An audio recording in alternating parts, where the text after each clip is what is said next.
Yep. All right. Sorry for the hold up, everybody. Hi, I'm Andrew. Nice to meet all of you guys. I've been here once before, and it was really cool. And last time we were here, we talked about CSS, different like CSS organizational techniques. And I was kind of being a little bit rude, and I interjected with some of my thoughts. And so, as punishment, I'm presenting now today on React. So anyway. I'm Andrew Clark. I work at Parasleaf. I'm a web developer there. That's my Twitter handle and GitHub. If you can think of a better handle, I'm glad to hear it. I've had that since I was like 12. Yes, it is ACD Light. I just can't think of anything better because all the Andrew Clarks are taken. So anyway, I'm here to talk about React. Who here has heard of React before? Who here has like used it maybe? Ever written a component or anything like that? 3 people. But you guys have used maybe like a similar thing, like Angular or Ember or Backbone. We're hearing about Angular later. So if you know anything about React, you know that React is pretty different than a lot of these other front-end libraries. A lot of people have a very visceral reaction upon first seeing it. I know I did. And yeah, it just looks really weird. This is what the render function of a React component looks like. It's so weird that my syntax highlighter doesn't really seem to like it that much. You just see all this weird crap in the middle of your component, and it's very strange. It looks like exactly what would be in your nightmares for what a web application is not supposed to look like. A lot of things mixed together that shouldn't be mixed together. So I'm going to try and demystify some of this for you. Without coming across like I'm selling it too much, but I am kind of selling it. No one's paying me. So I don't want to be too religious about it because people get very dogmatic about their frameworks, but I really do believe that React is kind of the future of web. If it's not specifically React, something like React is very much the future of web application frameworks. And it's kind of evident in that a lot of the current frameworks like Angular and Ember have started to adopt some of React's ideas. So I just want to demystify it, and even if it's not for you, you'll have like a better idea of some of the concepts that React introduces. So React is weird. Let's just get that out of the way real quick. A lot of you probably, if you have negative feelings about React, it's probably because you look at that code that we just looked at, and it's just really weird. And different is not necessarily better, right? If something's going to be different, you want it to come with, it needs to come with some benefits. So if we're getting all of this different weird code, what are we getting for it? Is it different just for the sake of being different, or is it better? At the same time, conventional wisdom isn't necessarily good.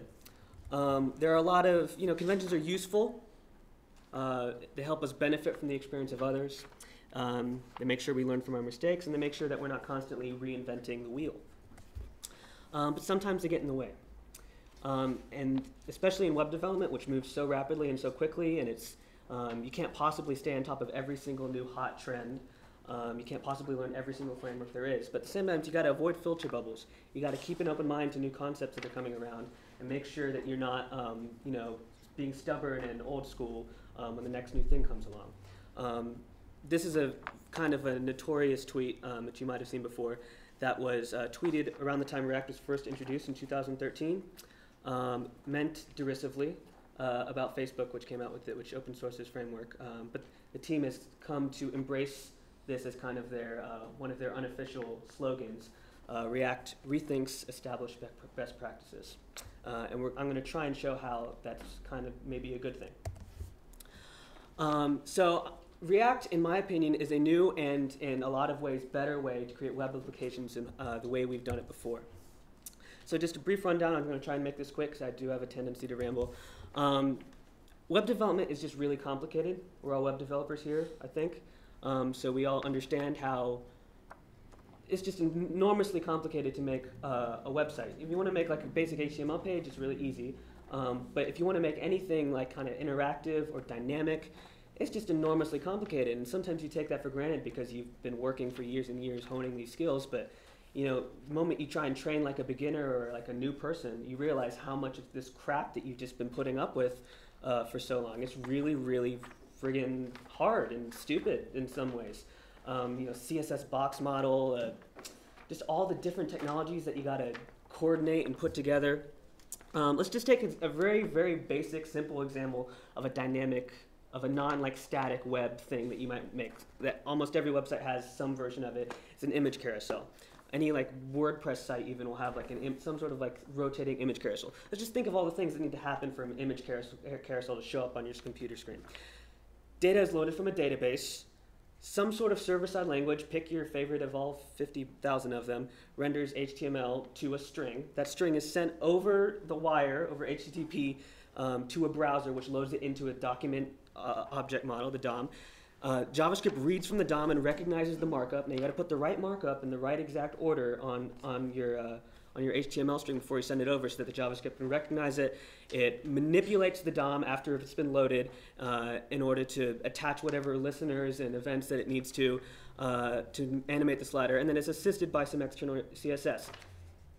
We've all done this a million times, but it sometimes helps to step back and think just how insane some of this stuff is. Even for this simple task, you're going to end up writing some crazy logic like this. This is directly from the Slick library. It's actually a really good slider. I'm not trying to pick on it because I use it a lot, or I've used it before. But you end up with this crazy, this is kind of insane. This is, if we all sit here and stare at it, we know what it's doing, but it's kind of insane that you need like 15 if-else statements in order to add a slide to a slider. That's kind of the way it is. At the very least, when you're making something even slightly complex in a web application, you're wrangling three separate technologies at the very least. HTML, probably CSS, almost certainly CSS, and JavaScript. And the only point of communication between these three very separate technologies is the DOM. So the DOM becomes this just crazy, just kind of dumping ground for all this data in your app. And everything you want to do, you got to like use the DOM to communicate. It just becomes this really big mess of state, basically, in your app. So this has led to, because of all these constraints, which we have to deal with because that's the way the web worked. We were living with a technology that was developed originally to create documents for scientists to exchange, and just it's rapidly become this thing that we try and put everything into. The text editor I use is now, I'm using Atom right now, so it uses HTML and CSS. It's just kind of ridiculous. But yeah, you get these current best practices that have arisen out of this. Object-oriented patterns like MVC, a lot of times use events to transmit information. You just have event listeners that pass information back and forth. And you keep style, logic, and markup really isolated from each other. That's separation of concerns is what people will call this. Use a lot of two-way data binding and observing of different parts of your application. And there's that saying that you have like a fat model and a thin controller, very stateful, rich models all over your application. This has kind of become like the way to make it, not just web applications really, any kind of like, even like an iOS app. A lot of the same principles have started, like usually using MVC or something like that. It doesn't have to be this way, and if you've never really thought that there's an alternative, let me just try and convince you that maybe there's a different way, maybe a better way to do some of this stuff. So it's hard to pick a favorite feature of React. For me, it all comes down to declarative user interfaces. There are a lot, I could talk about React for forever, but I think this is really the biggest selling point for me for why React is so cool and so different from some other frameworks. Now like Angular also has declarative interfaces, so does Ember. But React, they're truly, truly declarative, and let me explain why. So declarative versus imperative. Declarative, you tell the computer what to do, you don't tell it how to do it, right? So it's the difference between telling the computer how to add that slide into that slick slider, versus just telling it, hey, there's another slide, and letting the framework figure out how to add it. So if that doesn't make any sense to you, here's a very simple React component. I'm using ES6 notation here. Is everyone fairly comfortable with that? I figure most people will be able to figure it out, even if this is ES6. Under the hood, this will compile down to regular JavaScript. So this is a React component. You'll notice, aside from the ES6, there's a really weird thing in there. It looks like an or like XML that's like hijacked your precious JavaScript. This is a very controversial part that a lot of people new to React get really up in arms about. Just simmer down, it'll be okay. This is really just a convenience. It compiles down to basically this. It compiles right down to functions, basically. It makes it more convenient for you to think about your views It's not a templating language. This is not building strings or anything like that. This is compiles straight down to functions. But yeah, this is the basics of every React component. It's a render function. You define these classes, which you can call as elements. And then you have, at the top level of your app, you have react.render. You pass it an element, and that's it. That's the entire API, basically, of a React component. There's some other concepts which we'll get to, but that's the basics of it. You have a component, you render.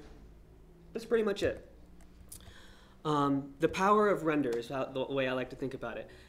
There's no separate update method in a React component. There's just render. There's no update logic. You don't have to tell your component if something changes. You don't have to tell it how it changes. You just return a new thing from render, and React will figure out the optimal way to update your application without you having to manually change anything yourself. We'll get a little bit more into that in a bit. If you've heard the term virtual DOM, that's kind of what's going on, but I'm going to try not to get into that right now because I think there are more important concepts in React. People could get off on this virtual DOM stuff. It's a little bit distracting, I think. So let's talk about some other stuff first. React, you have props and you have state. Everything in a React component is a function of props and state. And that's really the best way to think of components is as functions. Props, the difference is props are passed down from the owner. So every component will have an owner. They're immutable, and they go in one direction. They go from the owner down to his descendants. State is local state. It's local to the component. It can only be changed by the component. And a state change is what triggers a re-render. So this is a stateful component. This is basically taken, I just translated this from their website. Like the last example, you have a render function. Then you also have, you're basically just doing a set interval and changing the state. And can anyone you guys can guess what this component does, right? Does everyone know what this component does? Just every second, the counter goes up by 1. Now notice we're not, again, this is declarative. You don't have like a new thing that you're returning or a new update function every single time. You have the same render function that is running every single time the state changes, right? You're not thinking in terms of updates. You're just thinking in terms of how you declare your view. Everything in React is a component. There's no distinction between views and controllers. There are no models necessary. Just use plain objects and arrays. Components are composable. That's a really big deal, which I'll show you here in a bit. In fact, a React app is just one giant component. It's just components inside of components. It's components all the way down. And since these are actually just functions, it's really just, if you want to think about it this way, it's just a function inside a function calling another function calling another function, isolated in this one at the top level. You have one component. You render it into an element, and that's it. That's all. That's the basics of what a React app is. Just one giant component. So some of the reasons that I think that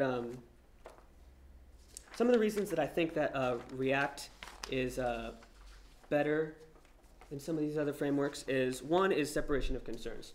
I've kind of chosen this title to troll everybody because it's one of the complaints people talk about with React is that it gets separation of concerns really wrong because you've got markup inside of your views, you've got styles sometimes inline in your views, you've got event handlers directly on divs.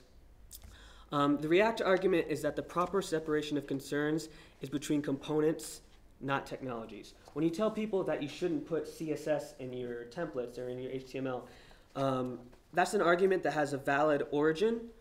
Back when HTML and CSS, back when you're talking basically about documents, which is where all this stuff originated. When you're talking about apps, the proper separation of concerns is not between components. It's really not between technologies. I'm sorry. It's really between components. You have a slider. It doesn't really make sense to have a separate style sheet, a separate markup, and separate JavaScript behavior for the same piece of functionality. It's actually kind of crazy. You got to have 3 files open. You think they're isolated, but they're really not, because every time you change the logic, you got to go in and make sure your markup's right. If you can avoid it, it really makes a lot, or if you can accomplish it, it really makes a lot more sense to separate things in terms of components, not technologies. Everything you need to know about a component in React is in the same file. It's in one module. Unidirectional data flow. That's the idea that all data flows one way from the parent, from the owner into its children. means that it's really easy to figure out how data moves throughout your application. It's no two-way data binding, which another thing people don't like. But the reason that's good is because you know where all your data is coming from. It's either coming from the owner or it's coming from local state.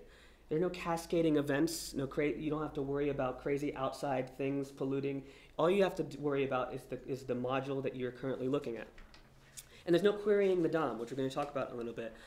But you can if you want. If you use lifecycle methods, there is an escape hatch for you to query the DOM if you want. So I'm going to stop here real quick. I'm just going to show you a quick demo. By the way, this is my first presentation I've ever given, so I was kind of hesitant to do a demo because things always go wrong. So the way I got away with this is so my slide deck is actually the demo that I'm going to show you today. This slide deck that I made this yesterday it's a React application, very basic React application. You just see it just updates when I hit the buttons. And I'm going to show you the code for this real quick. It's basically just a giant tree of, or a giant, it's basically just a directory of markdown files that I made. See right here? And I'm just loading it into a JSON string, and I made a React app out of it. So I'm just going to show you real quick a very basic example of the power of declarative views, basically. So I have this thing down here, this little thing where you hover over it, and it'll show you the current position in the slide deck, right? It's pretty basic, just has a forward arrow and a back arrow, has the total number of slides, and has the current slide.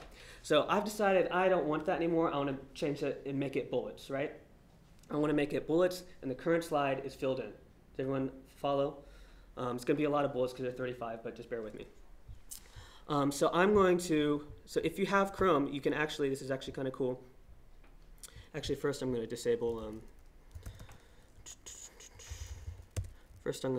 disable that hover effect so that I don't have to deal with that real quick.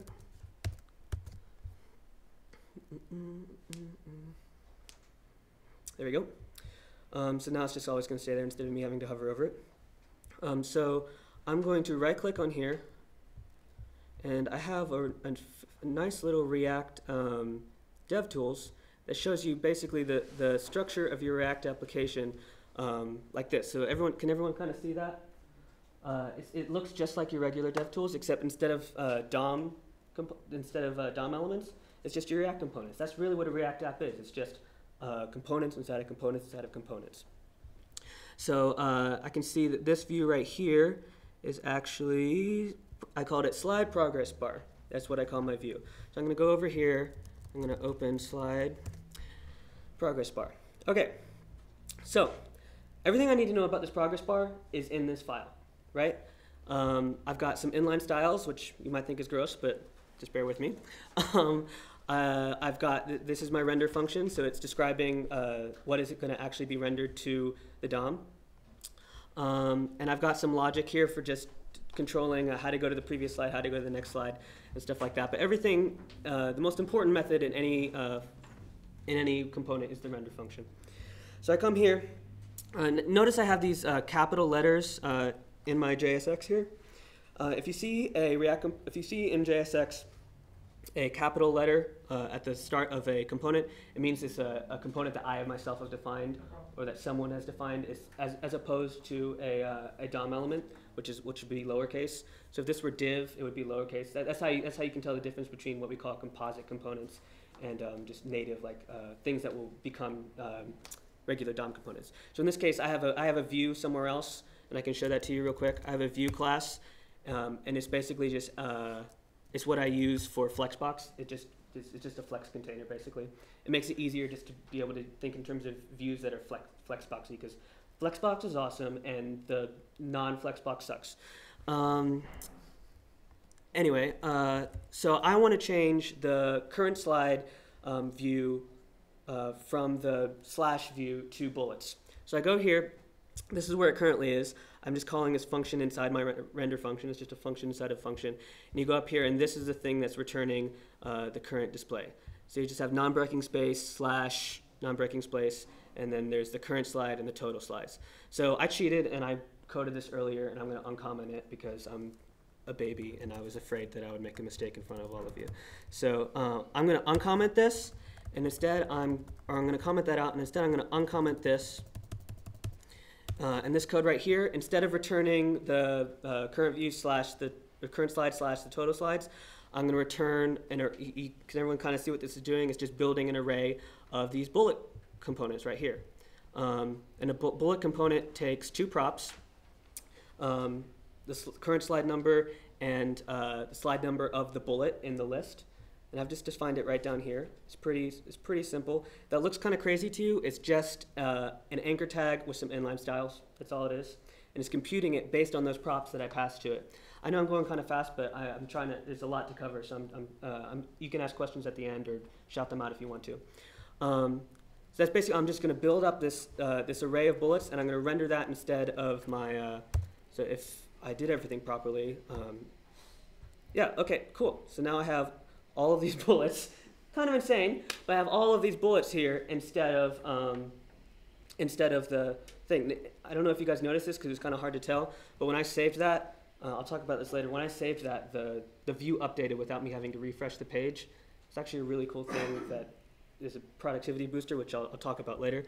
But yeah, so now I just have bullets instead of numbers. And all I had to do was I just composed my views, right? I just returned a new view in place of what I had. It's just views inside of views inside of components.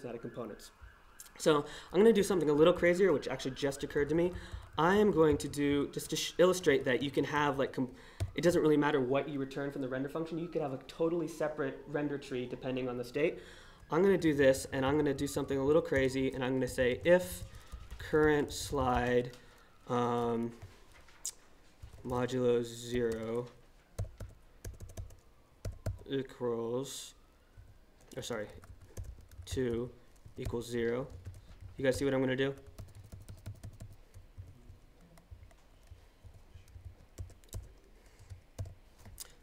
This is not something you would actually do, but so if the current slide modulo 0 equals 0, I'm going to return one thing, and if it's not equal 0, I'm going to return something completely different.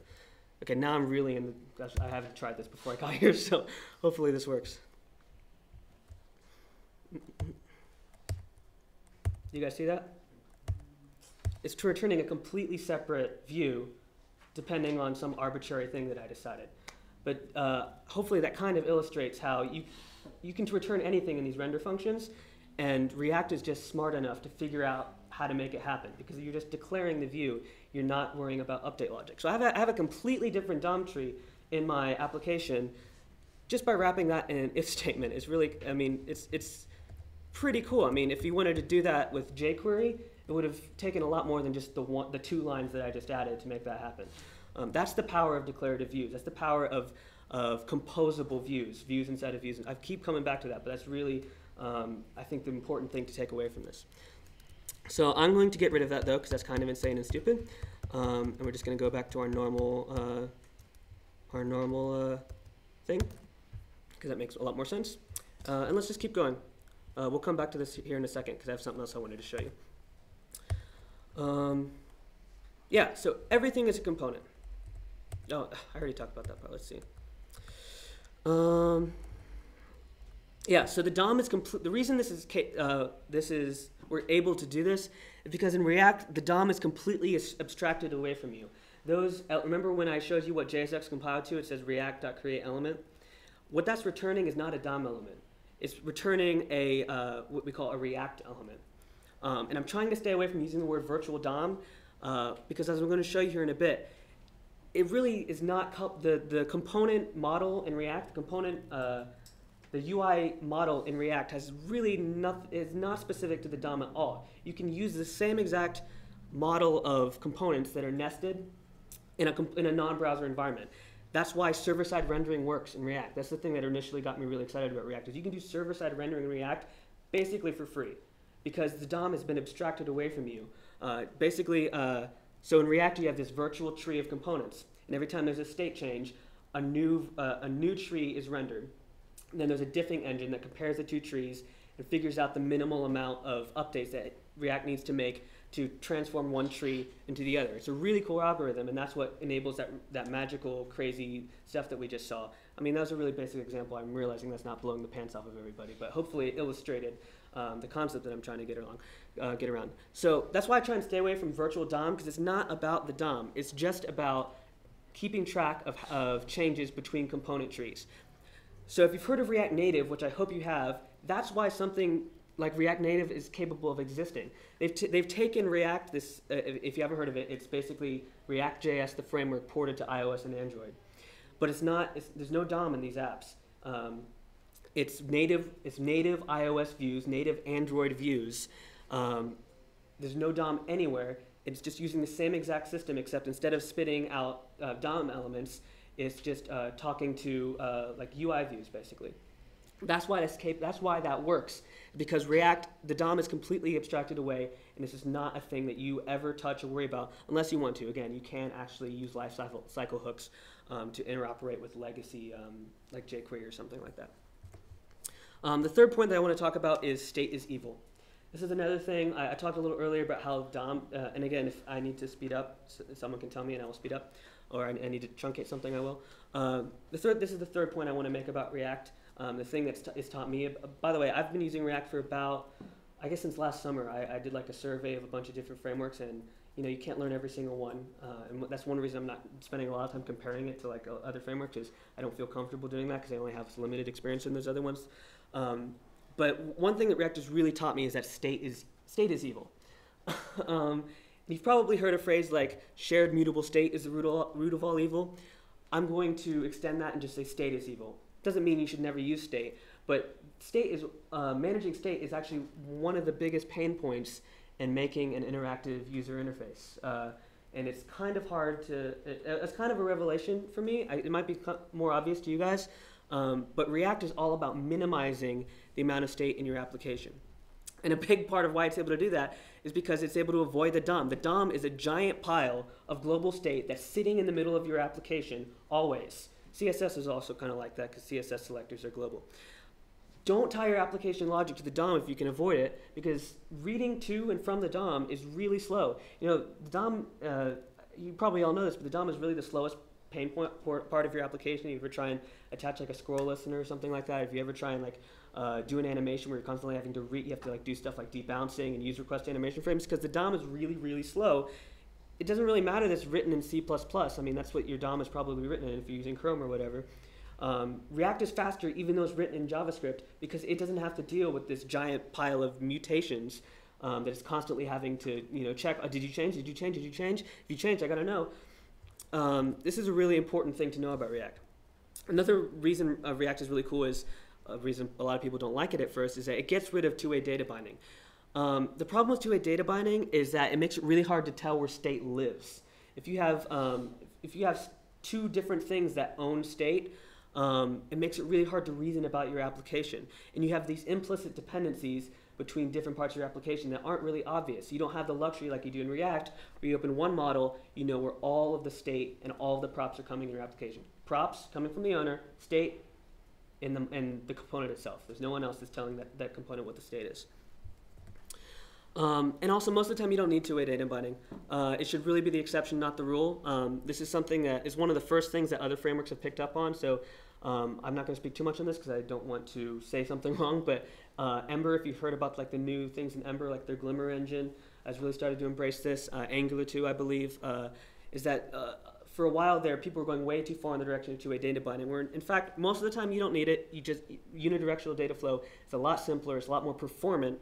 And two-way data binding should really be the exception, not the rule. So in React, there is no two-way data binding. If you want to go against the stream, you have to use like a callback, or there's some other methods you can use, which is a little bit, that can sometimes be a pain point, especially for stuff like forms. But in my opinion, the trade-off is worth it. There are a lot of, if you've kind of been listening, you might notice that there are a lot of functional programming concepts in React. I'm not a functional programming expert, so I'm not going to speak, I don't want to get too far in the weeds here, but stuff like immutable state, rather than fat models, just emphasizing immutable state where you can just do an equality check, or you can do an equality check just by reference equality, rather than having to do like these crazy deep comparison things and nested objects. So if you have a mutable state in your React application, there's ways that you can make those re-renders, which are actually really, really fast, the comparing of the component trees. You can make those even faster if all React has to do is do reference equality. Components are functions. I've said this a few times, but there's a really powerful idea that if you just think of components as functions of the current props and state, ideally just the current props because you want to minimize state, again, because state is evil. It's all about managing side effects. There aren't a lot of crazy side effects in a React component unless you're doing something weird, because the only result of a React component is really just what it renders as its children. Okay, so I'm going to stop right there, and I'm going to show you one more thing before I wrap this up.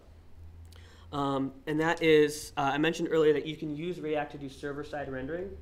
And this is, I really think this is cool. It's probably like the most practical thing maybe you'll take away from this.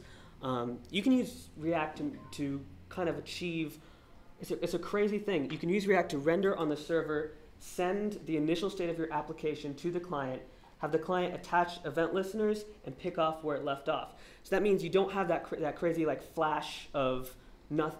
You don't have to wait for that flash when the client loads the page. You don't have to wait for the JavaScript file to download before you see anything, right? The way you would have to in Angular or something like that. You can send over to the client the initial HTML. You'll still have to wait for the JavaScript file to download, but at least they'll be seeing like a functional thing before it loads. And if you do what you're supposed to and you do it right, you can actually do crazy stuff like this, which I'm about to do. Actually, I'm going to take it off watch mode, and I'm going to do build.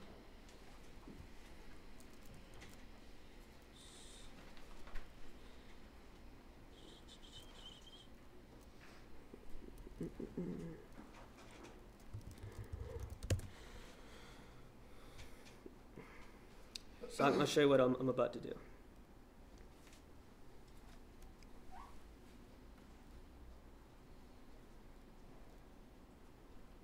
Okay, so I just changed from my development server to my normal server. I'm going to open this up, and I am going. So right now I can use. So you can see I can use my my arrow keys to switch back and forth. I'm going to turn JavaScript off. So I can't do that anymore, but I can still click those buttons down there because the server is still running on the server and is sending me the init. This is just a normal link that's linking to the next. See how my route is just localhost / the current slide? So I'm rendering on the server. So it's able to, even though I've turned off JavaScript now, I'm still able to render my slides on the server and send it over to my client, even though I'm not running any JavaScript anymore. Obviously, this is a very simple example, but you can do that for full applications. You can render the state on the server just like you used to on like Rails or PHP or anything like that. And you get the best of both worlds. You get server rendering, and once the JavaScript file loads, you get nice interactive JavaScript. And you didn't have to write in 2 separate languages. You didn't have to do this crazy relay where you pass an HTML string off to a completely separate language that then has to like interpret this crazy markup that you had to manually place in like a giant Rube Goldberg machine. It's the same exact React component that's rendering in 2 separate environments in the same exact way. So, oh, did I not turn? Oh, just got address bar right there. Yeah. There you go. Yeah, and that's oh, and the other thing I'll mention is I won't go that far into this because I've gone too long probably already. But React is just the V in MVC. A lot of times is what you'll hear. It's kind of like misleading. It's really more like the V and the C. It's a view that's so powerful that you rethink the entire way the M and the C work, basically. But it doesn't do everything. It doesn't do data fetching. It really does just one thing really well. If you want some of the other stuff, the architecture that comes along with MVC, there's this pattern that's emerged in the last year or so called Flux. You might have heard of it. It's pretty cool. It's not as in a solid place as I would say React. React is really awesome. You should use it now. But Flux is a little bit weirder. If you use Flux, shameless plug, I have a Flux library that I made called Flumix. It's gotten pretty popular lately. It's pretty cool. It's specifically meant for doing isomorphic stuff because that's kind of like my thing that I really am into. No singletons, so it's server-side rendering for free. It's really cool. I think it removes some of the pain points from normal Flux. So the thing I'll leave you with is React is really easy to get started with. You might think because it does so much that it's hard to integrate or to get started with, but remember, everything is just a component. You can integrate your React in very simple ways into your existing website. The first time I ever used it was on a WordPress site for like this one little thing, and it didn't really matter because it worked really well because it was just that one view. You could integrate it into an Angular application if you wanted to. I'm pretty sure there's a directive that like nests a React view inside of an Angular app. So I would encourage you that if you're at all interested in it, just go to the website, make one little thing, just see if it's for you. Even if you don't like it, you'll probably find some new cool idea that you want to play with. And yeah, there's never been a really better time to learn about it with React Native and all the stuff going on now. So yeah, that's it. Yeah, questions? How does it work with caching? You know, like say if you throw all your stuff behind a Varna server or something like that, so the client will initially get maybe like a fully rendered HTML, but how does, I mean, would you need to cache both like the fully rendered HTML versions and the JSON, or how does that work? So I think what you're asking is if you receive outdated cache, is what you're saying is what if the client receives an outdated cache? Is that? I'm just saying like how does it work when you're in that infrastructure, when you're behind like a caching infrastructure, you know, where the cache isn't going to be smart enough to know if the client has JavaScript enabled and stuff like that. Oh well, I mean it's the same as really any system. It's sending over. I mean, it's not really any different. Like if you have like a Rails app that is sending over like user-specific data, you're gonna have to deal with caching validation. It's really kind of the same concept. If you get a view that is out of sync, maybe, or like if you get some HTML over that's out of sync with the JavaScript on, because we're really not doing it for. I showed you that turned off JavaScript just as an illustration. We're really not doing it for people that have JavaScript off because they can go to hell. What we're doing it for is just so that they don't have to see that white flash, right? Yeah. So if they do get an outdated HTML thing from the server and it mismatches a little bit with the latest JavaScript, React will just replace it, right? Okay. And it'll be a little bit weird because things will move. But if the things don't match exactly, just the local JavaScript, the local bundle wins, essentially. Okay. All right. It was a good talk, by the way. But my question is a more complex app. Mm-hmm. Well, it's actually a two-part question. Like, what have you built with it? And the secondary question is the intention to keep all of your presentation stuff in that component? So maybe you have like a list view or like some drag and drop components, a couple things on the screen. Is all that CSS getting put in a style tag in the head? Or are you mixing and matching? So yeah, so you probably saw inline styles there. That's not required. Okay. I was doing it. I personally have kind of come on board with. I like that. It's for very specific. Again, it's different to do a user interface versus a document. When you're doing a document, you need CSS. That's what CSS is really good at, is styling documents where you don't know exactly what's going to happen. But if you're doing like an interactive UI element where it's very specific anyway, it just makes a lot of sense to put it directly in inline tags. So it renders directly inline in the actual element. And I know that sounds gross, but you're defining it in your view. You're not. I mean, I'll show you what the HTML for this looks like. It's insane. I mean. It's not meant to be read by a human, right? It's meant to be read by like, look, I've got just JSON. That's all my slides just as Markdown and JSON encoded in there. It's not meant to be read by humans. It's meant to be read by the computer. I will for SEO it'd be a nightmare also for like Google and SEO. How's that? It was reading HTML for indexing. Yeah, I mean, if anything, it's good for SEO because it actually has, like, versus like a non-React app that doesn't have, where you have to run like Phantom.js or something like that. It has, like, your crawlers can read your HTML. Like, you still want to use, like, don't just do stupid things like use divs instead of buttons, right? Or like use span tags instead of headers. You still want to do all that type of stuff so that the HTML is readable to a computer. I'm just saying, like, it's not being maintained by like a programmer, so you don't have to worry about it looking like spaghetti as long as like semantically you're using the correct tags, if that makes sense. Oh, sorry. Oh, I saw that rendered HTML, right? Mm-hmm. So how debugging seems like it would be kind of hard, or is it hard to debug this at all? Or? No. So like I showed you the so like that looks crazy, but look, you still have your normal Tree View in Chrome, developer tools.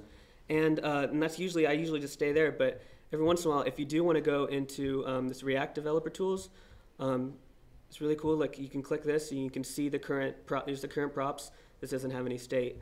You can click on any of your components here and just see all the props. And it makes it really easy to, again, there's also, it's the same, kind of the same workflow. You can use breakpoints, you can use console log, you can. So the HTML kind of. Yeah, so the source looks crazy, but again, it's not being read by humans, it's being read by a computer. Right. So, any other questions? I didn't leave my phone up there, did I? No. Yeah, I see it right over there. Where is it? The far side. You're interrupting his good presentation. You asked us some questions, and I now the next question. Yep. What have you built with it? What I've built with it? So at Paris Leaf, we've built. Let's see. Here I can show you real quick. Let's see. We've built 2 sites completely in React. One of them was just like our current site, which we're working on now, and I can't show you, is a WordPress application that is sending. If you guys heard of like WP API, to send JSON. Yeah, we were talking about this last time. So you just interface to WordPress. We send JSON over to. It's just like a JSON or a REST interface to WordPress. So our current website is just getting JSON from a WordPress installation, like on a separate server, consuming that information as if it were any other REST API, and then doing the stupid term that people use is isomorphic, but to do an isomorphic, which just means server-side and client-side React application. The first thing I ever did with React is it's this website we did last summer.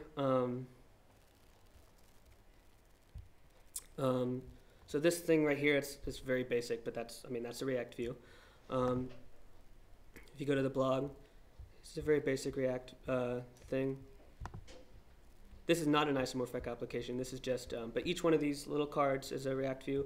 You have filters. You know, the things you build with it are pretty much like akin to the things you would build with other frameworks. It's just, to me, the big benefits are, again, it's a lot. It scales a lot easier because adding a component is really easy. The team at Facebook, if you didn't know, Facebook's the team that originally developed this for internal use and then open sourced it. They have thousands of components on many different teams there, because Facebook is the biggest website out there, been used by billions of people, and they use it because it scales incredibly well. Because if you need to add another component, you don't have to go to 15 other people and ask, hey, am I going to break something if I create this new component? Because again, everything is co-located in one single module. So as long as your isolated component is working all right, you can be pretty sure that it's going to integrate well with the application. The other really cool thing I didn't touch on is really easy to test React components because they're just functions, right? You give it a props, you test. You can either test the DOM output or you test like the resulting props of its children. That's another really nice thing. You don't have to run. You can, but you don't have to run like a. You can do servers a lot just with server-side tests. Another thing we've made is this is like for really this is like a shoe. This is the first time I ever made a full-on isomorphic application. It was for this really small company, really small project called Viking. Really basic website. It's just like a brochure website. But if you'll notice here, every time I click on something, it's not refreshing the page. It's just doing a route transition. So, like I click the back button, it's not refreshing the page. It's just loading a new view, basically. Again, this is a super simple website. We could have just done like a static site, really. We just wanted to experiment with React, and so this is a full-on isomorphic JavaScript application. If you view the page source, you'll get nightmares. And by the way, that's not the page source of the current page you're looking at. It's the source of the home page because that's the one that we originally loaded. But yeah, we're really excited to. It's really obviously it really excels not on this type of stuff, but on like actual like interactive web applications. So the isomorphic stuff is actually really kind of like on the cusp of new. Facebook doesn't do that much of it because it's a huge, massive website that's running mostly on PHP. So they haven't done as much isomorphic stuff yet. So that stuff's a little bit less like thought through than the other stuff. But it's totally possible. People are doing it. Netflix is a company that's doing it. I know The Guardian just released a new website, and it's running on React. There are a lot of big names that are doing it. So when you have when you're building an isomorphic React app, Mm-hmm. you have a node server with that's kind of like typical JavaScript, and then there's a React library on your server as well that takes the routes that are actually requested. And Yeah. So it actually renders that route, right? It doesn't render the home and then get the client started. The client figures out what to display. no. So what you do is you have the same router that's running on the client. It's an isomorphic router. The most popular one is called React Router. It's a third-party library, but it's kind of like the de facto standard router, and it runs on both. It runs on the server and it runs on the client. So when you're on the client, it just uses HTML, the history API, or it falls back to hashbang if you're on a stupid old computer. So that's what it does on the client. And on the server, it just you return a string, and then you send it over to the client. You return a string based on the request URL. But actually, if you have a simple enough website, like I could have done it for this, but I just didn't because I did this yesterday, so I didn't have time. You could actually render this all to static. You could like do wget and convert this into a static website. Like they're 35, so I'd have 35 pages basically, each one with like a different payload. But the JSON is embedded in each one of them, so it would feel like it's a normal like server application and everything. But it'd actually be like a static site at that So point. any page could be requested, and the client could start there, and it's going to onboard all The server rendered code is just for that initial. It's only for the initial experience. After that, it doesn't matter. Cool. Yeah. And then what's the stack on the server like? I mean, is it pretty is it all just the React server? You can use whatever you want. Or something, or So do you like build it? Is it like middleware for Express or something, or what? you could. Sorry, this is way beyond front end. Yeah, you could. I'm using Koa, but it really doesn't matter. It's just whatever you're comfortable with because it's literally just React dot. Instead of render, you do React dot render to string. That's the only difference. There's no other special thing that you have to do. I mean, you have to make sure that your views are not relying on browser stuff. You got to do that kind of work. But for the most part, it's just instead of doing React dot render and then passing a DOM element for it to mount on, you do React dot render to string, pass the exact same shit, and it renders to a string instead of the DOM. That's it. Awesome. Yeah. We got Yeah, absolutely. All right, thank you guys.